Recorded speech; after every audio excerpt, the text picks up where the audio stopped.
नमस्कार, मैं दुर्गेश बहादुर प्रजापति आप सभी का स्वागत करता हूँ हमारे इस खास कार्यक्रम में जिसका नाम है दिल खोल बिंदास बोल में। और आज के इस दूसरे नए एपिसोड में हम चर्चा करने वाले हैं एक ऐसे मुद्दे पर जिसके बारे में आप सभी जानते भी होंगे, लेकिन उसके पीछे का सार क्या है, मर्म क्या है, उस पर आज हम चर्चा करेंगे। और हमसे चर्चा करने के लिए हमारे बीच में हैं आशीष पांडे जी।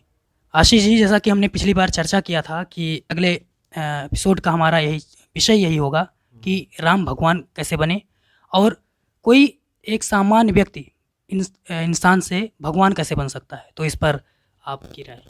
जी, बहुत बहुत धन्यवाद दुर्गेश भाई। और हम सबसे पहले तो आपसे क्षमा चाहेंगे, हम आपको समय नहीं दे सके इस बीच में।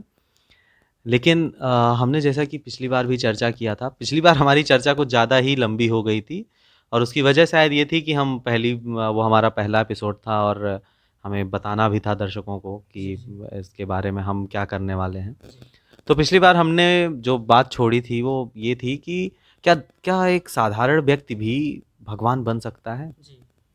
जैसे कि बहुत लोग दूसरे धर्मों के लोग बार बार ये क्वेश्चन करते हैं सनातन धर्म से कि आप लोग जो है एक व्यक्ति का पैर क्यों छूते हैं।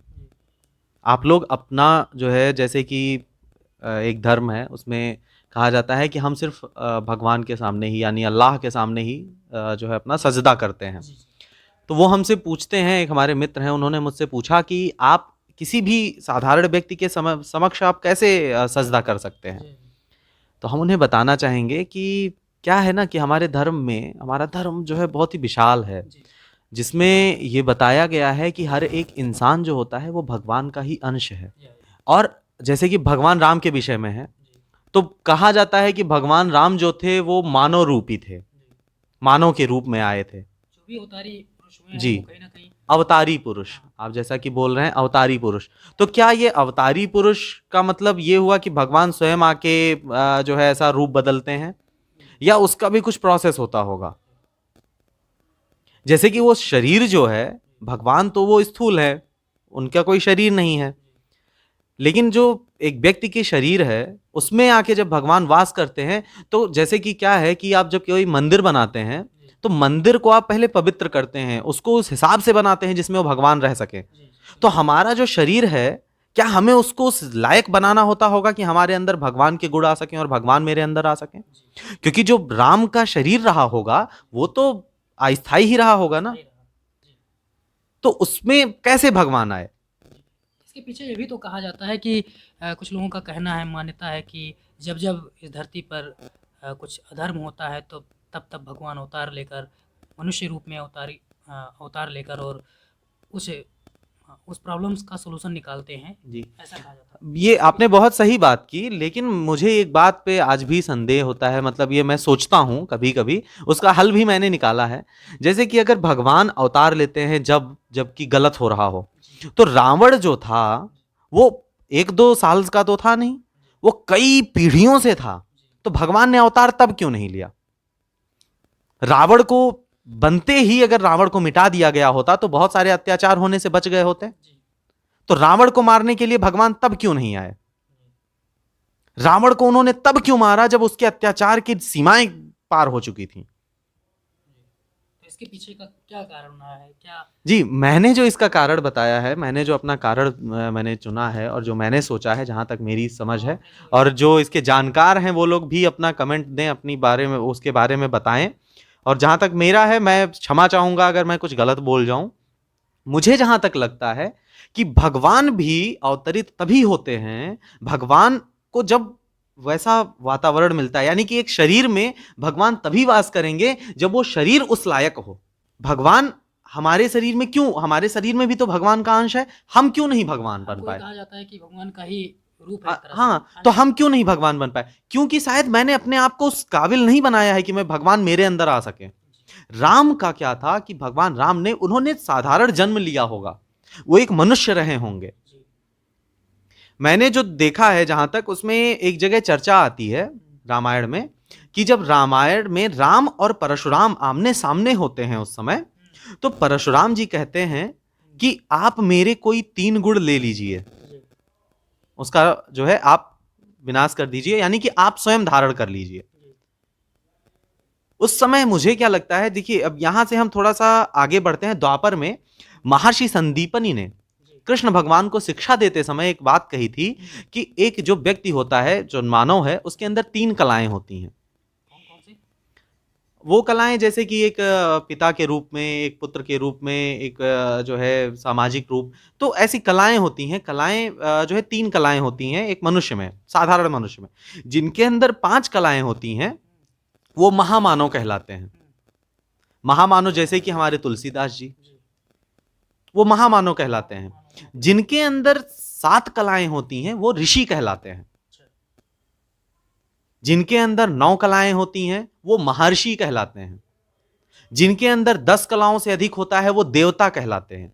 और जो 12 कलाओं से अधिक होता है जिनके पास, वो भगवान कहलाते हैं। तो जब राम जो है, राम पूजनीय तभी हो गए थे जब उनको विश्वामित्र लेके गए थे। उस समय भी वो पूजनीय थे, लेकिन तब वो भगवान नहीं थे। जब परशुराम जी ने अपने 3 गुण उनको दे दिए, क्योंकि उस समय विष्णु के अवतारी माने जाते थे परशुराम जी, तो जब परशुराम जी ने अपने 3 गुण उनको दिए भगवान राम को, वहां से राम भगवान बने।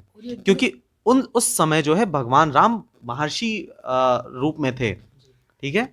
वो जो है उनके अंदर 9 कलाएं रही होंगी, और उस समय वो 3 कलाएं पाने के बाद जो है, जो हमारे परशुराम जी थे, वो उसके बाद उन्होंने गुरु के रूप में कार्य किया। उन्होंने महर्षि के रूप में, उनको महर्षि जो है के रूप में द्वापर में पूजा गया, ठीक है। उस समय भगवान जो है राम जो है वो भगवान बन गए। इसके पहले मैं आपको टोकना चाहूँगा। इसके पहले मैं ये जानना चाहूँगा कि हमारे दर्शकों को भी पता चले कि जो परशुराम ने उनको 3 गुण दिए थे जो जी। राम को, वो इसके पीछे का क्या कारण है? क्यों उनको 3 गुण दिए? जी, होता क्या है कि मैंने अभी जैसे स्टार्टिंग में ही कहा कि मैं क्यों भगवान नहीं बन पाया। तो जब परशुराम जी उस समय विष्णु के अवतारी थे, उनको लगा होगा कि ये इंसान डिजर्विंग है, ये जो व्यक्ति है ये डिजर्व करता है कि इसको ये दिया जाए, ठीक है। प्रधानमंत्री हर कोई नहीं बन सकता, जो डिजर्व करता है वही बनेगा, ठीक है। एक आईएएस बनने के लिए आपको डिजर्विंग होना पड़ेगा। आईएएस बहुत सारे हैं, लेकिन एक विदेश सचिव बनने के लिए, प्रधानमंत्री का जो प्रमुख सचिव बनने के लिए आपके अंदर वो काबिलियत होनी चाहिए। तो वैसे ही भगवान बनने के लिए आपके अंदर वो काबिलियत होनी चाहिए। तो राम ने उस समय तक ताड़का को मारा था और भी कई राक्षसों को मारा था। उन्होंने वहां तक ये सिद्ध कर दिया था, एक जो है रामचरितमानस में कहा गया, अल्पकाल विद्या सब पाई। बाकी लोगों को बहुत समय लग जा रहा था विद्या पाने में, लेकिन राम ने विद्याएं बहुत जल्दी ग्रहण की। तो परशुराम जी को वहां पे लगा होगा कि ये व्यक्ति है जो मेरा जो पदभार है वो संभाल सकता है। तो उन्होंने अपनी वो कलाएं राम को दे दी और वहां से राम भगवान बने। तो इस तरह से देखा जाए तो हर एक व्यक्ति जो है वो भगवान बन सकता है। हर एक व्यक्ति भगवान बन सकता है, ठीक है। लेकिन हमें उसको अपने उस हिसाब से बनाना होगा। हम क्या है ना कि हमें सर्दी गर्मी हर एक चीज का फर्क पड़ता है। हम आपसे इसलिए मिल रहे हैं क्योंकि आप हमें अच्छे लगते हैं, आपको हम अच्छे लगते हैं, इसलिए आप मुझे बुलाते हैं जी। और बहुत सारे लोग हैं, हर किसी को तो आप नहीं बुलाते। अगल बगल भी आपके लोग रह रहे हैं, उनसे आपका कितना वार्तालाप होता है।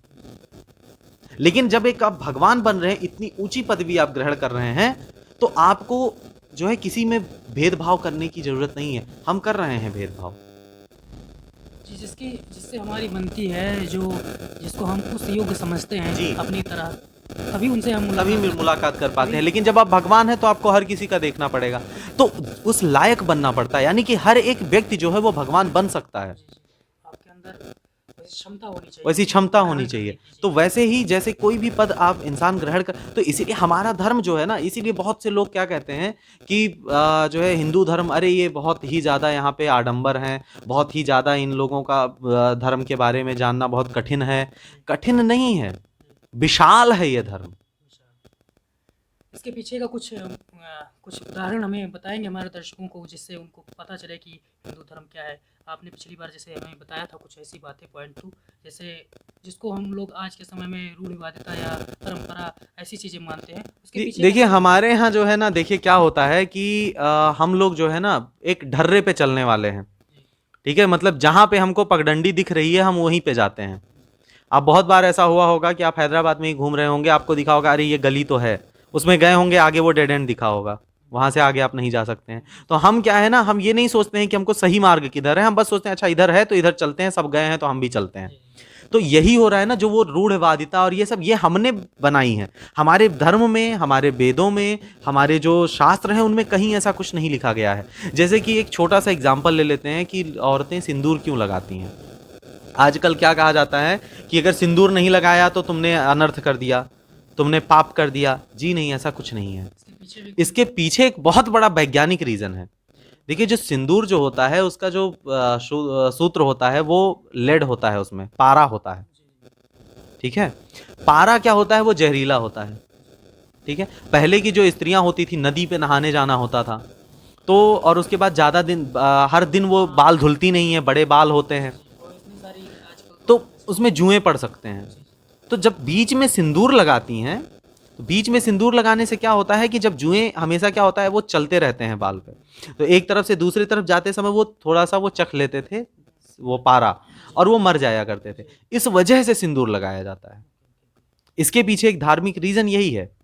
बिंदी क्यों लगाते हैं?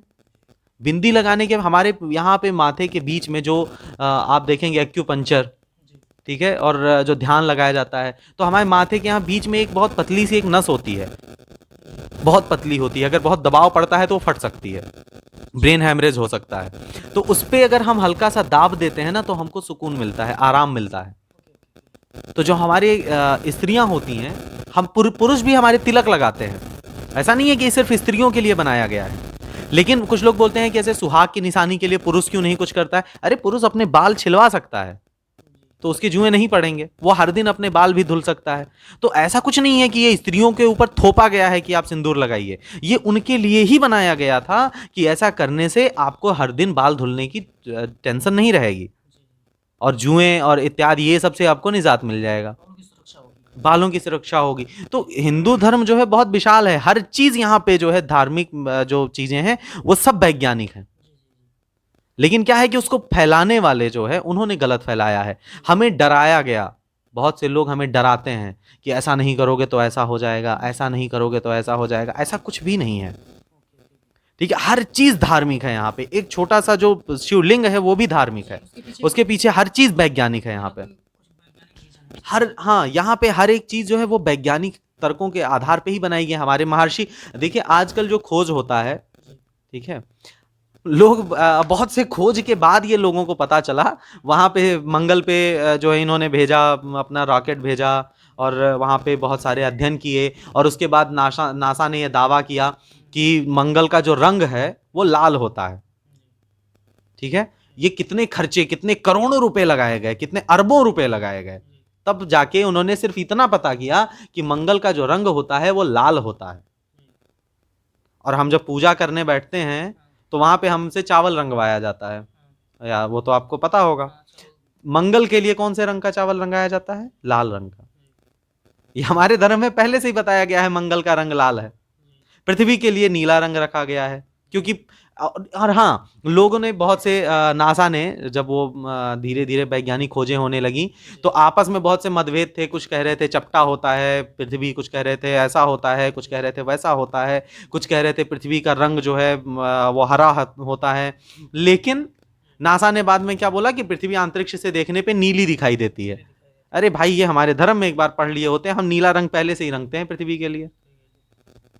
बिल्कुल सही। तो इसके पीछे यही कह सकते हैं हम कि हमारे धर्म में जो भी चीज़ें हैं वो कहीं ना कहीं उसके पीछे कुछ ना कुछ वैज्ञानिक महत्व है, वैज्ञानिक रीजन हर चीज वैज्ञानिक है। बात यही है कि हमारे धर्म का प्रचार जो है वो सही से नहीं किया गया, लोगों को पहुंचाए। बात एक और मैं कहना चाहूंगा, आजकल देखिए आपको अक्सर न्यूज में, आप तो न्यूज वाले ही हैं, आपको तो पता चलता रहता होगा कि जब कहीं पे खुदाई होती है तो वहां पे मूर्ति निकली भगवान की।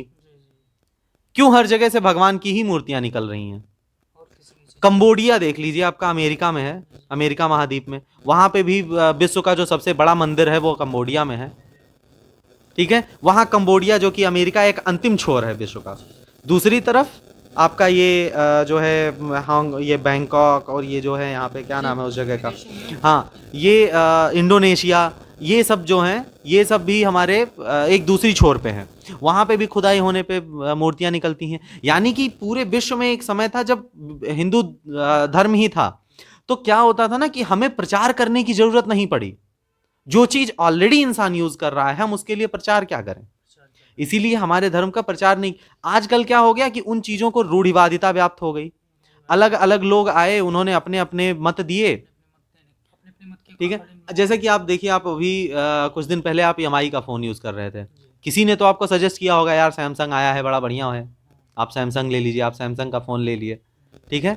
आप क्या यूज कर रहे थे, EMI वाले थे ना।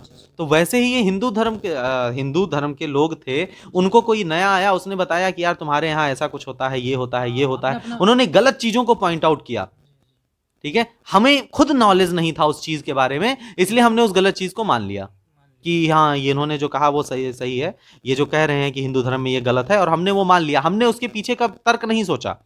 और एक बात आपको पता है, जैसा कि कहते हैं कि बहुत से लोग बोलते हैं कि क्रिश्चियन धर्म में हर चीज की छूट होती है, ऐसा कुछ नहीं है। हमारा धर्म जितना लोगों को अडॉप्ट करने वाला है, हर किसी को, हर धर्म हर चीज को अडॉप्ट करता है ये, ठीक है। यहाँ पे जितनी छूट आपको मिल जाएगी, ठीक है। आप एक तरफ देखेंगे पंडित जी टीका लगा के भी चल रहे हैं, और दूसरी तरफ पंडित जी पैंट शर्ट भी पहन के घूम रहे हैं, ठीक है। तो यहाँ पे जितनी आपको छूटें मिलती हैं, जितनी छूट आपको यहाँ पे मिलती है हिंदू धर्म में, उतनी छूट आपको किसी धर्म में नहीं दिखाई दे। हम हर धर्म का अडॉप्ट करते हैं, हम इंग्लिश भी बोलते हैं, हम संस्कृत भी बोलते हैं, हम हर धर्म का सब कुछ अडॉप्ट करते हैं, क्योंकि हम वो जैसा हमारे यहाँ बोला गया है सर्वधर्म समभाव, हम किसी धर्म की बुराई नहीं कर रहे हैं, लेकिन हम जैसा कि होता क्या है कि बहुत लोग क्या है ना, आजकल सेकुलरिज्म एक वर्ड है, उसमें क्या हो रहा है कि किसी दूसरे के धर्म को खुश करना, ठीक है, उनको ये बोलना कि नहीं नहीं तुम्हारा धर्म अच्छा है, तुम्हारा धर्म अच्छा है, ये इसको सेकुलरिज्म मान लिया गया है। अपनी माँ को गाली देना, दूसरे की माँ का पैर छूना, ये इसको आप कहां तक सही मानेंगे। तो आप अपनी माँ का सम्मान करिए, लोग उससे प्रेरणा लें। तो आप अपने धर्म की इज्जत करिए, आप वैसे ही सेकुलर हो जाएंगे। और हिंदू धर्म से बड़ा सेकुलर धर्म कौन सा है, जहां पे हम जब प्रार्थना करते हैं तो हम ये कहते हैं सर्वे भवन्तु सुखिनः सर्वे सन्तु निरामया, सर्वधर्म संभाव, वसुधैव कुटुंबकम, ये हमारी भावनाएं हैं। तो ऐसा देखिए क्या है कि चर्चाएं होनी चाहिए इस विषय में, और लोगों को पता होना चाहिए। धर्म प्रचार जो है, हमारे जो पंडित जी लोग हैं और हमारे जो ज्ञाता लोग हैं धर्म प्रचार, ये इनको खुद को भी नहीं पता है कि हिंदू धर्म, इन्होंने खुद अध्ययन नहीं किया है। वही वाला हाल हो गया है, अधजल गगरी छलकत जाए, बिना तैरना सीखे आप तैरने उतर गए और वो भी समंदर में। बिल्कुल सही बात कर रहे हैं आप। यही कारण है कि आज हम उन जो इसके पीछे के महत्व को नहीं समझ पाते हैं, इसके पीछे के मर्म को नहीं समझ पाते, और उसको हम गलत वे में ले लेते हैं। तो बहुत ही अच्छी जानकारी आपने दी आशीष जी, हमारे दर्शक भी इससे काफ़ी लाभान्वित हुए होंगे। चलिए, काफ़ी समय हो गया है और इस चर्चा को हम यहीं पर समाप्त करते हैं। अगले एपिसोड में एक नए विषय के साथ हम आप सभी के बीच में फिर से उपस्थित होंगे। तब तक के लिए आज्ञा दीजिए, नमस्कार।